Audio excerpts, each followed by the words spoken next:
Balmo on hera anga fulbe o bela jile gelengele fen solme eterno media sella malikono malikokan ibi kan su fon farafina farajela jien fon amba ko ala ka hera aka nema o ka to ikan esigala ibi fen ala ka tanyeka ibarka buya ika se ka taw ke anga hera soro dugulu kan o ko so ametanye ka fo ya ka ko siganye amna tanye tujina emission awna ke ne sirui émission mi ni abesi oye chef fla kalo ani anga reverend pasteur Pierre Dako amena chugadi ama fulkan follow me akola se aw balajire criminal watina pasteur eterno media nga foli be andaba alaye ala senuma ambe ala minga barala nga foli be aye nga foli be amati Yesu an kisibaye nga foli be andeme ba ni senuye nga foli be eterno media yereye alaye ninke baraka minaye akamasa ye vetali koso an lamebo na fleba be jenfa o fa nga foli ba bela jeleye ala ka dubaw ye matiga ne makaka awga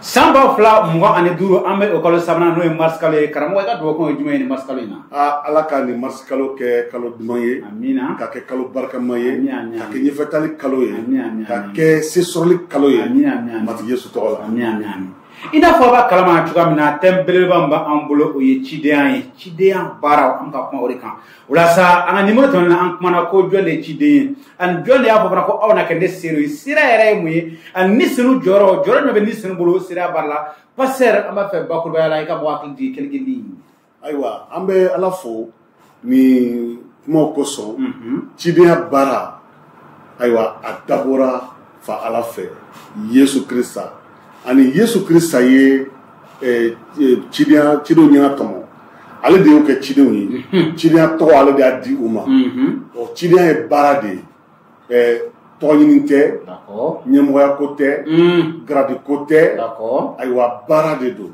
ani ojira ani aya jira ka foko moti ra ke chido yi chendo wala do de bi chi chendo abi chi kundo de kama ka bara keta do di ima ola ibi ci fana jekulu do le kono aywa Krista ay église sigi ka ke aka jekulu ya farkolo ye ala cidiya barabe talike église kono ambe ala fo aywa émission te mono ko so o kele mana na ya fotuno ko ni jusila me cidiya bala ko ala kuma sema biblu ote odo aywa sa Yesu Krista ale nana dugolo kan kasa enene ani amflebo ambela jumu ko sote Yesu Krista tato samulla amba fe mulla aya fo cide nyina sero nyina ko o ka nisro makono yenu ka baray damne karbo eterno yan nga do o jabilla anya fo ko cide ha bara jusila bibliothèque chendo ala ka kuma yo fo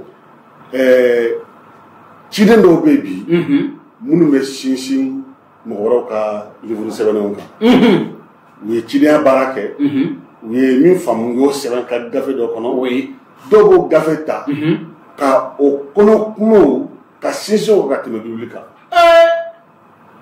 flibola ni sinu me se ka bara do ke ni ato kemni chendo o ay min ke ni no sebe gafe la ka soro ko ke na fo o de baraka chowe o ne mana o ye ko kala ne ba fo ko mo ta ka soro baraka yoro mina ani ne be yoro mina kelente am o ti kilinye ou quoi minuti kilinye ou quoi tableau ti kilinye yeah donc am ni bi émission konna la anda bina toala ka wala doni d'accord aywa iye ni ngali minke muna Yesu tato ya glia kando ma ko ka ni senu makono yano ka barada awo eterno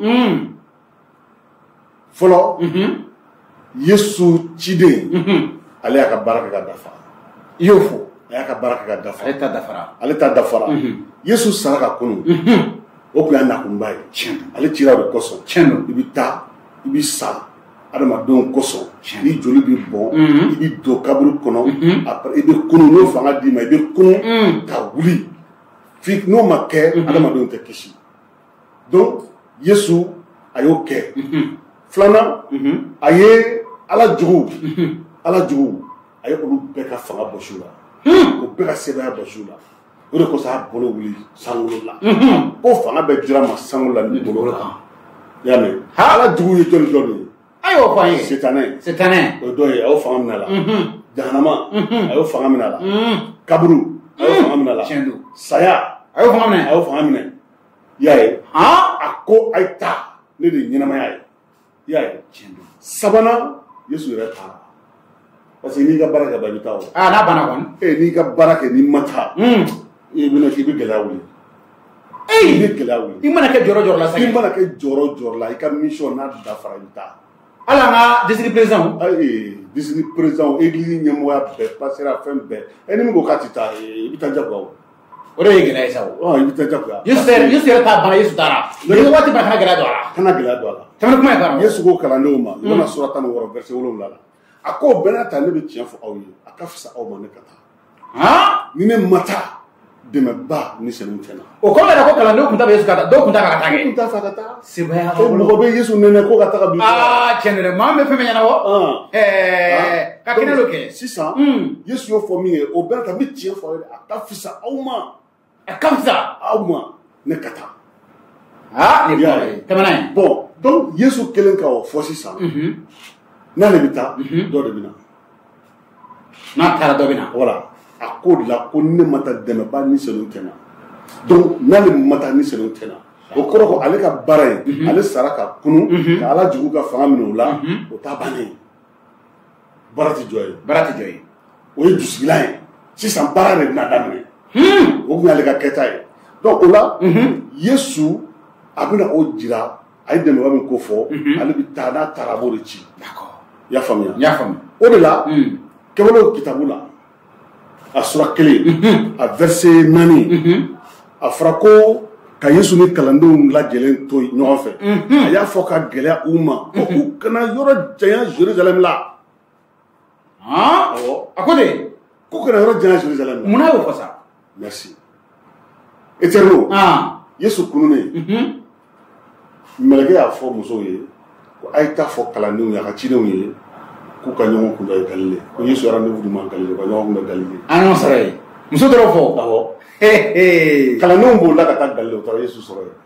Rendez-vous. Awɔ. Donc a kɛra a fɔlɔ la kɛra ten. Voilà. Matthieu sura 28 o fɔra Galile de. D'accord. I y'a mɛn. N y'a faamu. Fanga bɛ dɛrɛ ma sango la dugukolo kan o fɔra Galile de. Maintenant sisan an bɛ kɛwale kitabu la mun na Yesu ye a fɔ ko kana mabɔ Jérusalem la. Mun na ko fɔ tuguni ko ka taa Galile. Mun na ko Jérusalem. A bɛɛ bɛ daminɛ Jérusalem. A bɛɛ bɛ daminɛ yen. Jérusalem a bɛ daminɛ yen. A bɛ daminɛ yen a bɛ laban yen. Jérusalem. Awɔ.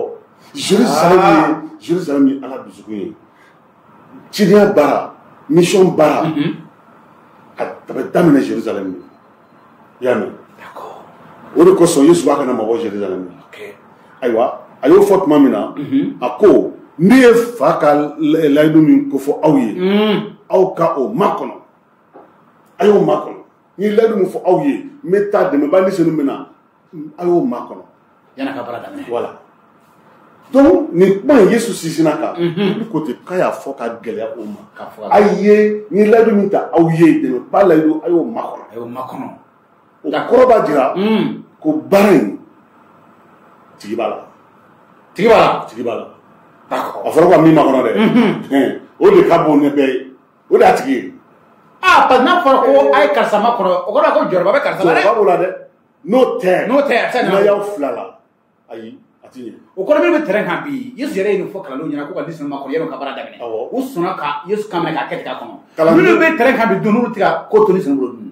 Bon an bɛna don de kɔnɔ. An na s'o fana ma. An bɛna s'o fana ma. Tɛmɛna ye. O de la Yesu kelen ka ko k'o makɔnɔ. A fɔra ko Yohana ye mɔgɔw baptiser ji la nka bi tile damadɔ aw na baptiser ni sɛnɛ. Yohana baptiser ji la. Voilà. Nka bi tile damadɔ. Voilà. An na baptiser ni sɛnɛ. Yesu y'o de fɔ kalandenw ye. A ye dɛmɛba ni sɛnɛ makɔnɔ. Yohana ye mɔgɔw baptiser ji la. Ji la. Aw tɛ baptiser ji la dɛ. Ni sɛnɛ. Aw bɛ baptiser ni sɛnɛ la wa bi tile damadɔ kɔ. A ko jan tɛ yɛrɛ. Waati jan ko tɛ han tile damadɔ. Aw n'o ye. Voilà a bɛ n'o ye. Tuma min na ni Yesu y'o fɔ Yesu y'a jira kalandenw na k'a fɔ ko ale sara ka kunu a ka baara kɛ ale dusulan sigi sisan baara min bɛna daminɛ baara fan filanan min bɛna ta tago filanan min bɛna kɛ min fana bɛna o kɛ o ye ni sɛnɛw de ye. Ni sɛnɛ. A b'o makɔnɔ. D'accord. aw yɛrɛ tɛ se o ni senu n'a nana a b'aw baptiser baptiser kɔrɔ ye mun an tulo b'i la ka su ka bɔ ka su ka bɔ voilà ka su ka bɔ n'a fɔra ko ka su ka bɔ n y'a fɔ ko Yohana ye mɔgɔw baptiser ji la Yohana tun bɛ mɔgɔw su ji la de tiɲɛ de don a b'i don fo ji jukɔrɔ i bɛ tunu ji kɔrɔ ji kɔnɔ ka sɔrɔ bɔ i y'a faamuya o baptiser ji la maintenant sisan ayiwa ni senu ta kalandenw bɛna su ni senu na i y'a faamuya u bɛ tunu ni senu kɔnɔ c'est à dire ni senu bɛna o kan k'u fa olu de bɛ don ni senu kɔnɔ i y'a faamuya i y'a mɛn n y'a fɔ o kɔrɔ nin ye ni senu bɛna o hakili u da u ɲɛ u bolo u sen u dusukun u ka mɔgɔya bɛɛ kɔnɔna kɛnɛma la a bɛɛ bɛna kɛ ni senu ta ye kɔnɔna ni kɛnɛma bɛɛ a bɛɛ ɲininkali wɛrɛ bɛ n bolo sa tɛmɛ n'a ye bɛɛ bɛna kɛ ni senu ta ye n'o ma kɛ a tɛ se ka baara in kɛ n'o ma kɛ voilà donc sisan Yesu ye tigi kɛ baara in na baara in tigi cidenya baara tigi ye ni senu o ka fɔ ka diya bɛɛ ye ka fɔ ka diya bɛɛ ye cidenya baara a tigiya ni senu de ni senu bolo e ta tɛ ne ta tɛ an si ta tɛ karamɔgɔ ta tɛ pasteur ci ta tɛ église ta tɛ ni senu de ta don ayiwa sa balimaw bɛɛ tulo bɛ nin na dɛ ko cidenya tigiya kelen dɔrɔn de b'a la n'o ye ni senu ye karamɔgɔ Dago o tɛmɛnen kuma ye sisan ni Yesu ye o fɔ o kɔrɔ b'a jira k'a fɔ ko fɛn min ye ka taa cidenya baara kɛ ka kisili kibaru ɲuman fɔ mɔgɔw ye ayiwa ni senu de b'o kɛ o tuma ni senu de bɛ taa n'an ye n'a y'an baptiser tuma min na a bɛ taa n'an ye an kan ka taa cogo min na ale de b'a fɔ i sen ta tan taa nin yɔrɔ la i b'a fɔ tan a kɛ tan i b'a kɛ tan ale de bɛ taa yɔrɔ fana ɲɛna tɔmɔ taa cogo ale de b'o fana kɛ wa n'i taara fana i ka mago ko ale de b'o ɲɛnabɔ parce que ale bɛ i kɛnɛmana ni kɔkanna o bɛɛ b'ale bolo ka ban i m'a ye donc balima o baara dɛ o tigi ye ni senu de ye o b'a jira k'a fɔ ko an ye baarakɛminɛnw de ye an ye baarakɛminɛnw tiɲɛ don misali ni micro ye ka baarakɛminɛn ye jɔn de y'a sigi yan micro de y'a sigi yan yɛrɛ ma an de y'a labɛn ka sigi yan micro e kɛtɔ ka taa a bɛ se k'a fɔ i ma ko kɔntida yan a tɛ se k'o fɔ cogo si la ala kɔni ne bolo hali n'i y'a fili sanfɛ a bɛ bin bon e ni ne église danabaw bɛɛ an bɛna fɔ micro ni senu bolo an ye baarakɛminɛnw de ye a ye ni senu jɛ cogoya min na a bɛ kɛ ten de fo an ka kolo ni senu sago de ye ni senu bɛ cidenya baara ale ɲɛ bɛ siyaw bɛɛ la a ɲɛ bɛ dugukolo bɛɛ la a bɛ dugukolo yɔrɔ bɛɛ maintenant ale de b'a se k'a fɔ ale de b'a dɔn k'a fɔ Timote e ni nin siya ninnu minnu filɛ yan fɛ dɛ e de bɛ taa ye ni e taara n bɛna fanga di e ma ka kumaw cɛ ma u b'i lamɛn u b'i sɔn matigi ma donc ni e de kan ka taa ye ni ne ko Timote e tɛ taa ne de bɛ taa ni ne taara baara tɛ ɲɛ a tɛ ɲɛ parce que ni senu ma ne ɲɛna tɔmɔ kama ne de ɲɛna tɔmɔ na donc tuma dɔ la o fili b'an sɔrɔ parce que an bɛ yɔrɔ jate minɛ kɛn tulu bɛ sɔrɔ yan fɛ oui an y'o fɔ émission dɔ la donc ka fɛ ta ye an lajɛ kɛ bi n'i b'a lajɛ an ka mutation bɛ kɛ ka kɛ n'o ye o y'a ye an tɛ ni senu lamɛn bilen mais an b'an yɛrɛ lamɛn o b'a sɔrɔ an y'an calcul kɛ ka nafa yɔrɔ ɲɛna tɔmɔ o la o ye micro kelen ye ka a yɛrɛ ta o y'a kɛlen ka yɛrɛ ta micro dun kɛlen ka yɛrɛ ta o laban ko a bɛ ɲɛ a bɛ gɛlɛya kabako don dɛ donc ni senu de ye baara tigi o fɔra ka jɛya Yesu de fɔ ka gɛlɛya d'accord ka gɛlɛya éternel an ka t'o minɛn kɔnɔ cɛ tɛ baara in tigi ye muso tɛ baara in tigi ye adamaden tɛ baara in tigi ye baara in tigi ye ni senu de ye o la o kɛtɔ la fɛn min ye tigi ye i bɛ tugu o kɔ o kɔrɔ de i bɛ kolo o ye k'i yɛrɛ bɛ t'o bolo to a ka miiriya kɔnɔ ni senu dun a bɛ kuma sago b'a la a bɛ kuma sago b'a la ni sago b'a la sago ka fisa ni e ta ye ale bɛ ɲɛ bɛ fɛn bɛɛ la a bɛ kunun dɔn a bɛ bi dɔn a bɛ sini dɔn a ɲɛ bɛ fɛn bɛɛ la waati kelen kɔnɔ e dun ɲɛ tɛ fɛn bɛɛ la min bɛna kɛ sini e t'o dɔn n'i y'a ale sago ta n'i tora ale sago kɔ i bɛ kɛ ciden ɲuman ye i bɛ baara ɲuman kɛ na ni ma to ale sago kɔ an ka lamɛn ka ɲɛ o la bi fo église bɛɛ lajɛlen an bɛɛ an ka segin ni senu ma an ka segin ni senu ma. Ayiwa sa mɛtɛ ka foli di an ka partenaire ma association des flambeaux de l'évangile au Mali an ka foli bɛ aw ye nin wagati na Pascal Damel n'a ka cɛdenw an ka foli bɛ bɛɛ lajɛlen kɛ minnu tɛ ka dɛmɛ muso cɛ sabatɔw yatimɛw falatɔw ma ayiwa sa kasi so fana kɔnɔna sanji t'i tɔɔrɔ foyi t'i sɔrɔ kasi so kɔnɔ ni fiɲɛ ni sewa ni hakilisigi la ayiwa sa entreprise kelen bɛ Berger SARL Timothée Kamadi Ange Kulubali ka ne sira fɛ ni dugu ma aw bɛ se k'u wele olu nana an lafiya kama vraiment studio na sira fɛ i bɛ Mali kɔnɔ i yɛrɛ tɛ Mali kɔnɔ i b'a fɛ k'u wele ka t'i ka so jɔ i faso la village bɛ fɛn o fɛn olu bɛ taa yen nɔ u ka nɛgɛjuru sira o filɛ nin ye dugu ma Jama entreprise an ka foli bɛ o bɛɛ lajɛlen kelen ye karamɔgɔ an ka mɛn ka kuma ni senuko la nka an b'a dɔn dɔw bɛ an su kuma la minnu fana tɛ danabɔ ye chrétien tɛ n b'a fɛ bakurubaya la i ka nin sɛnɛ ɲɛfɔ mɔgɔw ɲɛna dɔɔni. Minnu tulo b'an na olu bɛ ka filɛ olu k'a faamu ko ni senu ala ni ne don voilà a diyara ni senu ma min ka senu jurumu t'a la c'est à dire que ala bɛ se ka jurumu kɛ ayi ala ka senu bon donc o justement a kɔrɔ de y'o ye ko a faralen don ka bɔ jurumu la c'est à dire que a tɛ se quoi ani jurumu tɛ se ka a faralen don ka bɔ o la bon ala ni fana bɛ ten o de fɔra ko ni senu i y'a faamuya donc a tɛ se ka jurumu kɛ a faralen don ka bɔ o la a ka senumaya a b'a danna o de y'a kɛ senuma ye bon o ni senu min bɛ kofɔ dɔw y'o kɛ adamaden ye o la y'a ɲɛfɔ a ɲɛna n'i y'a kɛ adamaden ye e y'a kɛ adamaden min ye o jurumu ka tɛmɛ o ko kɛbali dɔ kɛ ka tɛmɛ a ko kɛ minnu ma diya ala ye parce que dɔw k'a fɛ père spirituel ni fɛnw bɛɛ bi ko ni senu fa ni senu ye a kɛra fɛn dɔ ye ayi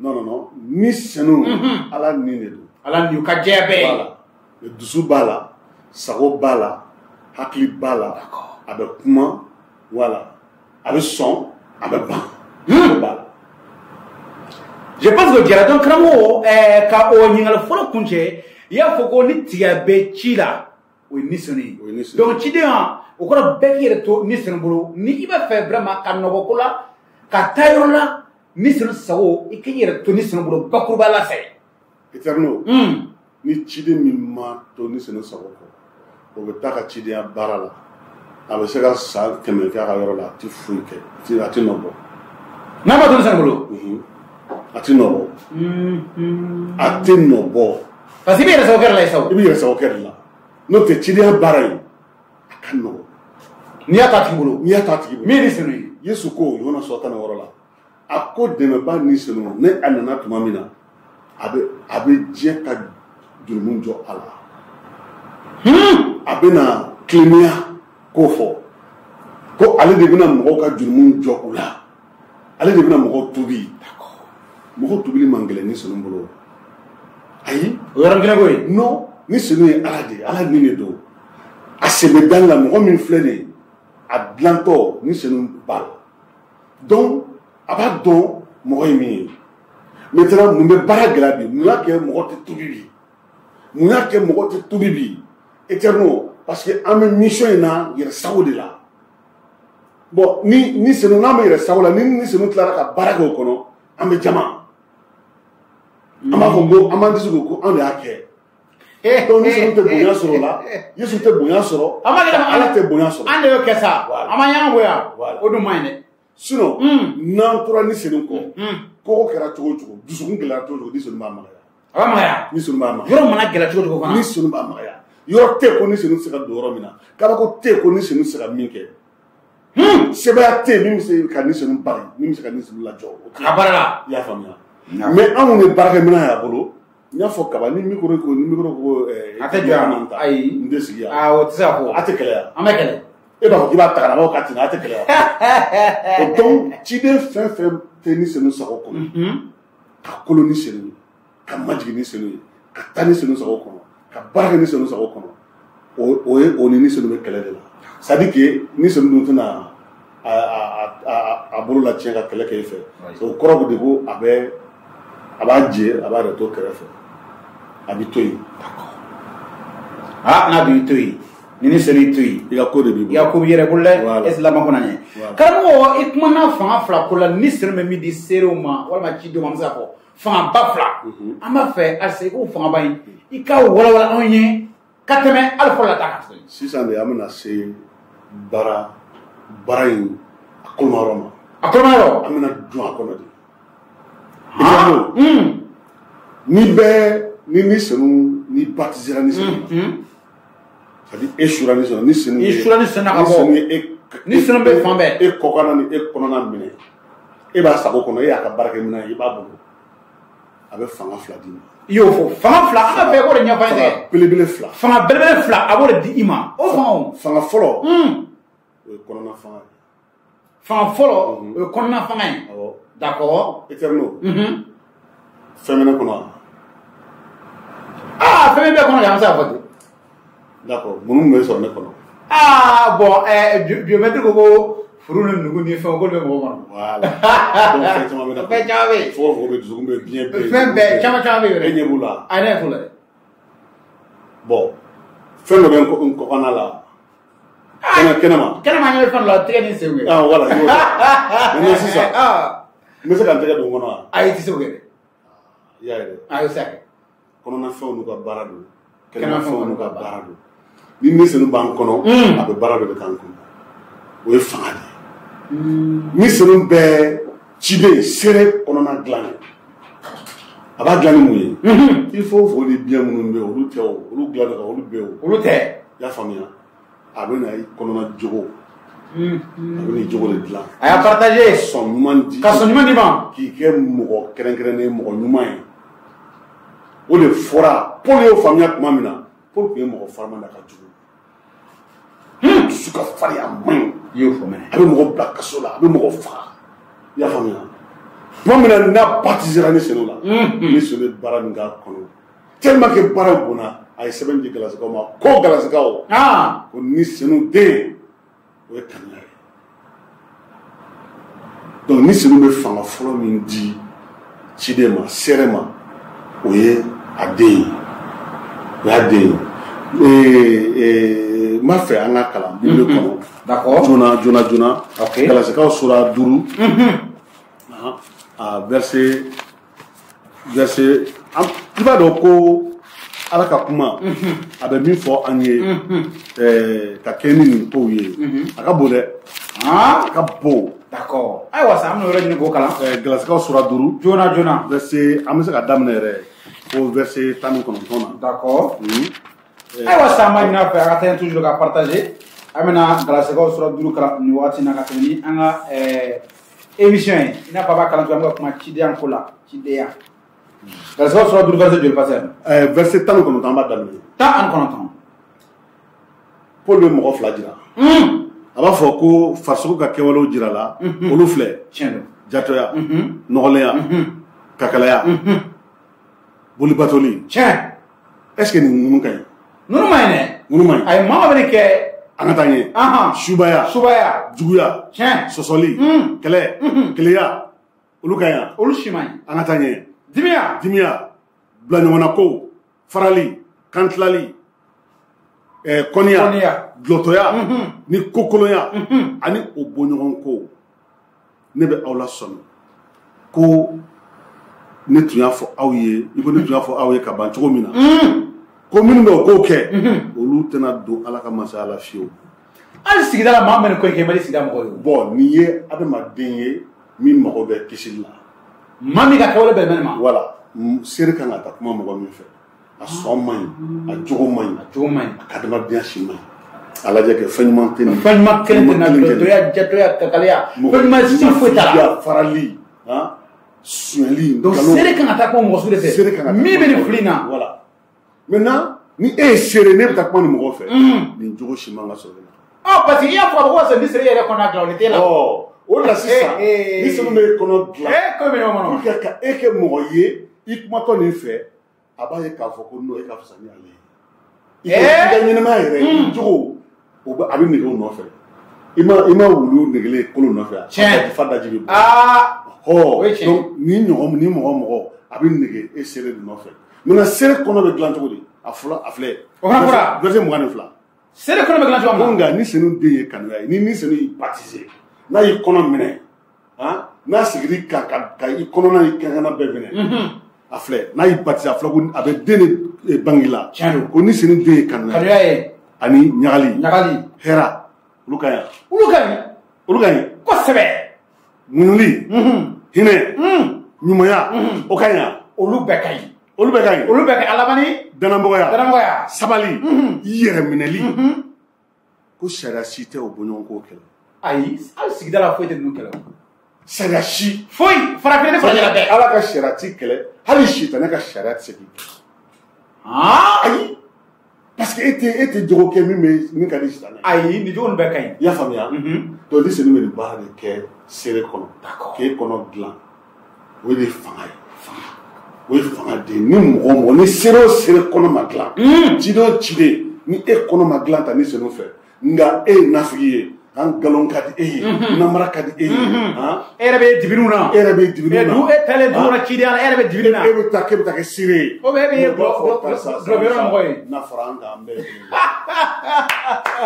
nka mɔgɔ minnu filɛ tan kanuya ni u tɛ ɲuman kɛ n'u sɔn man ɲi olu de bɛ seere min kɔnɔ dilanna ni senu fɛ seere min jogo dilanna ni senu fɛ olu de bɛ ye k'a fɔ tiɲɛna an nana e fɛ e n'an tɛ kelen i ka fisa n'an ye ko Nikodemu y'o de kɛ a tora ka Yesu jateminɛ ka Yesu ka baaraw lajɛ kɛcogo bɛɛ jateminɛ ka Yesu tamacogo jateminɛ ale ye pharisien a b'a dɔn o pharisien ka pharisien jɛkulu la olu bɛ sɔn ko minnu ma a ɲɛ b'a la ko Yesu ye karamɔgɔ min a tɛ sɔn ko ma a taara ko e tɛ fara ye e n'an tɛ kelen dɛ cogo min bɛ e la ani e bɛ min kɛ ni e ma bɔ sankolo la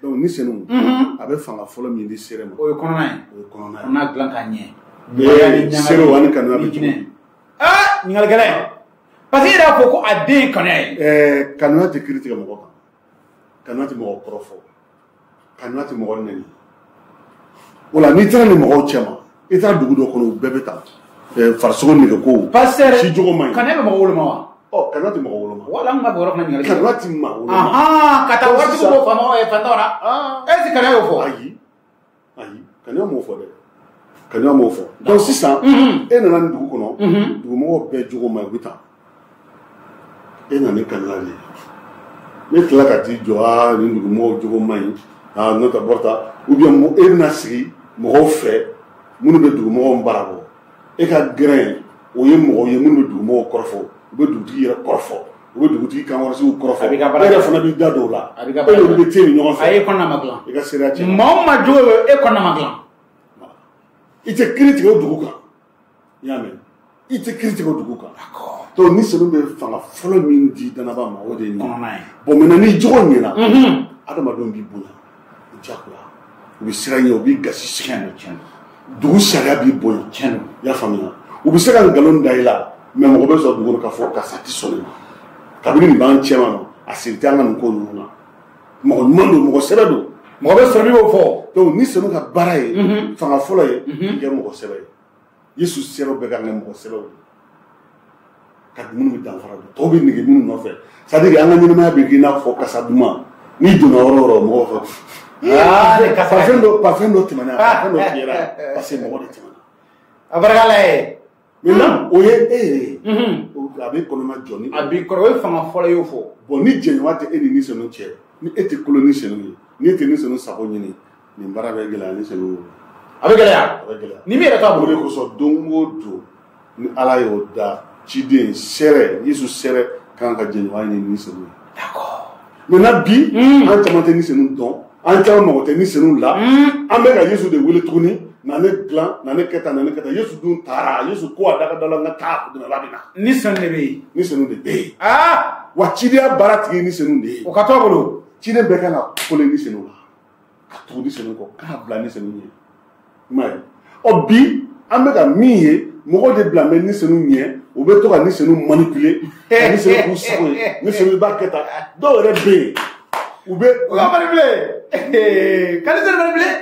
o tɛ e de y'a bila ka na sa kɛ sabali dɛ donc fangaba fɔlɔ o ye ka kɔnɔna dilan filanan ninnu n'i kɔnɔna dilanna sisan i ye baarakɛminɛn sɛbɛn ye ni senu bolo donc a bɛ yɔrɔ dɔ jate minɛ a bɛ se k'a fɔ nin dugu u mɔgɔw u sɔngolo bɛɛ b'u la an ye fɛn fɔ sanfɛ voilà dugumɔgɔ kɛtɔ b'u la a b'a sɔrɔ k'a fɔ a bɛ sɔrɔ k'a fɔ a karisa ni e kɔnɔ dilan cogo min na e de bɛ se ka baara kɛ yan fɛ tiɲɛ donc a b'a fɛ yen e ka taa ye maintenant n'i ta ye sisan i kɔnɔna dilannen don kɔnɔna dilannen don ni senu fɛ ka ban maintenant comme i baptisera ni senu la ɔ kɛnɛmana dun an b'a pikiri wala ye kɔnɔna ta fanga dɔ fanga fɔlɔ o kɔnɔna dilanni bɛɛ y'o faamuya kɛnɛma ta dun donc ni senu bɛ an ka kɛnɛmana dilanni ni fɛnw ye seko dɔnko baara ni fɛnw seko ni dɔnko voilà ni fɛnw a b'olu de di i ma o de la n'i bɛ farikolo lajɛ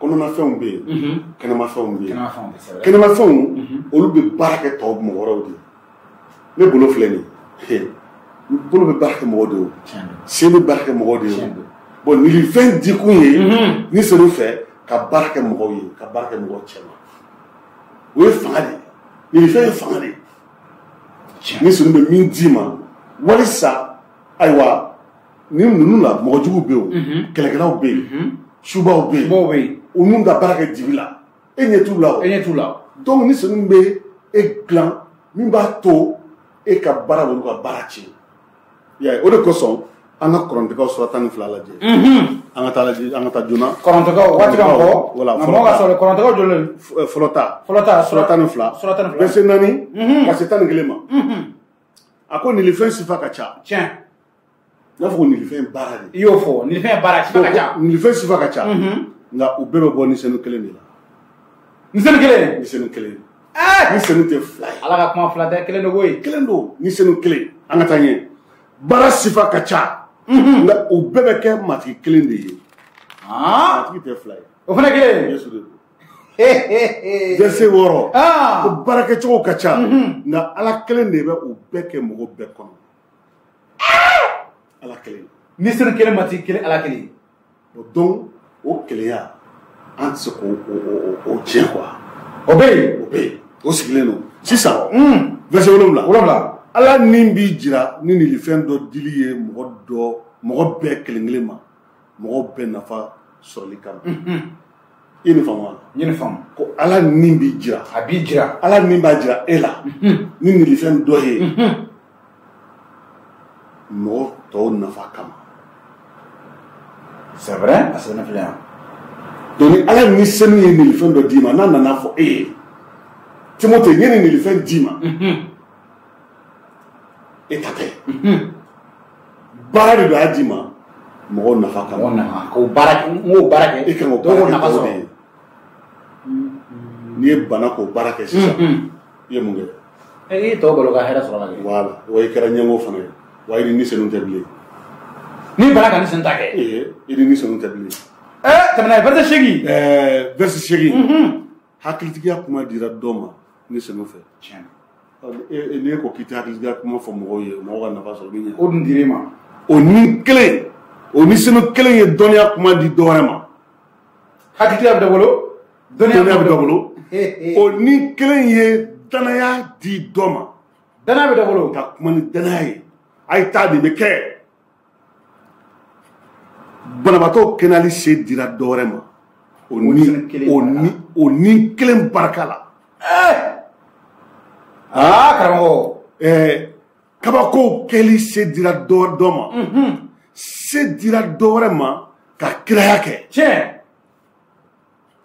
min faranfasili dira dɔ wɛrɛ ma kan wɛrɛw fɔli se dira dɔ ma tiɲɛ kan wɛrɛw kɔrɔ fɔli se dira dɔ wɛrɛ ma ni senu kelen pe de bɛ o ko bɛɛ kɛ ka mɔgɔw bɛɛ kelen-kelen ka nilifɛn di u ma ka kɛ ni a yɛrɛ sago ye jɔnni sago a yɛrɛ ne sago ni senu sago ne sago ciden sago sere sago e m'a ye pas sere la sisan ciden sago tɛ yen sere sago tɛ yen ni senu sago ni senu sago ka kɛ ni a yɛrɛ sago a yɛrɛ pas que segi 12 bɛ 11 don 11 ni senu ne b'a fɛ ka sɔrɔ de kan ni senu kelen pe de bɛ o kow kɛ bɛɛ kɛ ka mɔgɔw bɛɛ kelen-kelen ka nilifɛn di u ma kɔrɔ i ka baarakɛta a b'a di i ma o di i ma ni a yɛrɛ sago ye o de kosɔn nilifɛn don a diri ma de ka muso ta sɔrɔ i ka kalan t'a kalan tɛ i ye prophète i ye apôtre i tɛrɛ kɔlɔlɔ tɛ kɔlɔlɔ tɛ ni sɛnɛ b'a di théologien t'a sɔrɔ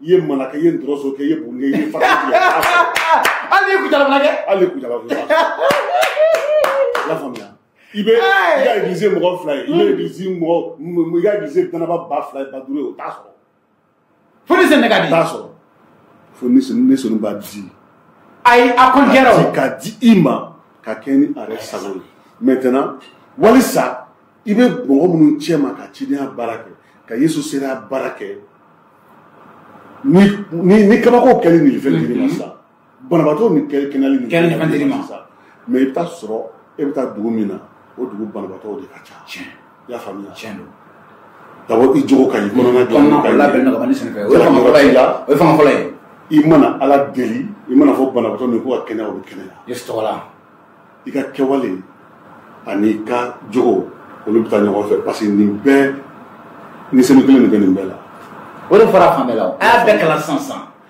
bon éternel fanga filanan ye o de o ye fanga de donc bana tɛ se ka i bali mɔgɔ jugu tɛ se k'i bali foyi subaw tɛ se k'i bali u y'i kɛlɛ o tɛ se k'i bali foyi tɛ se k'i bali i y'a faamuya donc ni senu bɛ barika min d'i ma a bɛ fanga min d'i ma e de b'o baara kɛ walisa Yesu seereya o de ka kɛ k'a dɔn ko mɔgɔ bɛna dɔw la ko ja Yesu de ye sɛbɛ ye Yesu de ye tiɲɛ ye Yesu de don an mɛnna an bɛ fakɔrɔ ka ko kɛ yan an mɛnna an bɛ boloko la yan an mɛnna an bɛ diinɛkow la yan nɔ an bɛ sarakaw bɔ nin si tɛ bi sɛjɔ ka saraka ye an y'a yɛrɛ sɔrɔ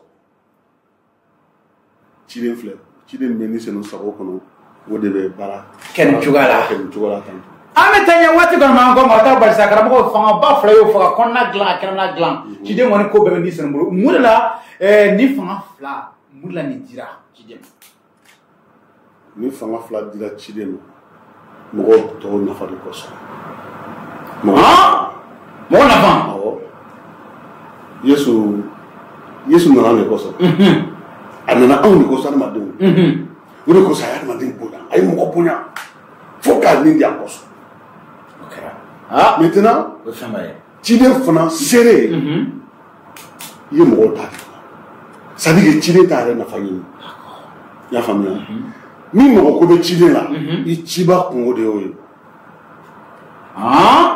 i ciba kungo de y'o ye ni i ka dumuni ko bɛ o ye ciba kungo ye i ka ka ji min o ye ciba kungo ye ni siyɔrɔ ko do o ye ciba kungo ye denw kalannen dun o ye ciba kungo ye denw ka école ko o ye ciba kungo ye e ka taa dɔrɔn k'a kɛ ciba sago la voilà parce que o de nana f'i k'a kɛ ciba sago la dɛ ciba sago la i tɛ se ka kɛ ciba sago kɔnɔ ko e bɛ dɛsɛ Dawuda y'o faamuya masakɛ Dawuda a ko k'ale ma mɔgɔ tilennen o kɔrɔ mɔgɔ min bɛ Ala sago kɔnɔ ko o denw ye ka kɛ gɛrɛwu ye ale m'o ye ale m'o ye o denw tɛ kɛ gɛrɛwu ye ni Ala ye ci ni senu ye ci e bɛ ni senu sago kɔnɔ e de dɛsɛ de b'e la fɛn nin si tɛ e bolo ayi tiɲɛ tɛ i kan k'i yɛrɛ ɲininka fili bɛ fan dɔ fɛ voilà yɔrɔ dɔ man ɲi ayiwa sisan an bɛ taa toujours ka foli d'aw ma waati kɔni b'an kɔ nka o t'a bali an bɛ ka kuma karamɔgɔ bɔra ka kuma anw ɲɛna nin waati in na k'a fɔ ko munna Yesu y'a fɔ seerew ɲɛna cidenw ɲɛna ko o ka ni sinu makɔnɔ fɔlɔ yanni o ka baara in daminɛ a bɔra k'o fɔ n'a sɔrɔ e min ye émission sise se ka taa daminɛ lamɛn a bɔra k'o fɔ anw ɲɛna sisan k'a fɔ ɲɛna ko fangaba fila ni sinu min di seerew ma fanga fɔlɔ o b'an kɔnɔna dilan filanan o bɛ anw yɛrɛ kɛnɛmana dilan n'o ye an jogo ye karamɔgɔ kuma kuncɛ kuma na nin nimoro in kɔnɔna kuma kuncɛ kuma na n b'a fɛ seerew cidenw an ka nin faamu baara nin fɛn minnu bɛ di an ma baara kosɔn u fɔra kabakow b'a la banabaatɔ kɛnɛyali b'a la kan wɛrɛw fɔli b'a la kan wɛrɛw kɔrɔfɔli b'a la kɔrɔfɔli b'a la hakilitigiya b'a la dɔnniyaw b'a la nin bɛɛ ye ko ye min bɛ adamaden kɔrɔta wa seere caman de bɛ ka sama ninnu nɔfɛ ka girin olu kan parce que olu bɛ tɔgɔ d'i ma et puis a bɛ se ka sɔrɔ fana la na i ma mais kɔnɔna u y'o minɛ ni senu la o de kosɔn Yesu ko a y'a yɛrɛ kɔlɔsi jiri bɛ don a den fɛ a ko mɔgɔ caman bɛ seereya ko la bi n'i nana n ka église ta n b'u caman gɛn ka segin ala kan kisi o ma munna a ko bɛna fɔ matigi an ma banabaatɔ kɛnɛ tɔgɔ la wa an ma jinɛw gɛn tɔgɔ la an ma kankuraw fɔ i tɔgɔ la wa an ma kabakow kɛ tɔgɔ la wa an ma dɔnniyabaw kɛ tɔgɔ la wa Yesu ko n taga bɔ ne kɔrɔ n t'aw dɔn parce que a kun tɛ n fa sago kɛ a jogo man ɲi ala ka ne n'i ta kisi seere bɛɛ an ka kɛ ka kɛnɛ ala sago ye seere bɛɛ ni kɔnɔna ni kɛnɛmana bɛ taa ɲɔgɔn fɛ ni église y'o faamu bi église ni minɛbaw karamɔgɔw n'an y'o faamu bi an bɛ dɔnnabagaw kalan o la bon mɔgɔ si tɛ se k'i jogo dilan mɔgɔ si tɛ se k'i jogo dilan k'i jogo yɛlɛma i bɛ décision ta bi ko non ne biya bani ne tɛ nin kɛ bilen dugu bɛ jɛ i b'a kɛ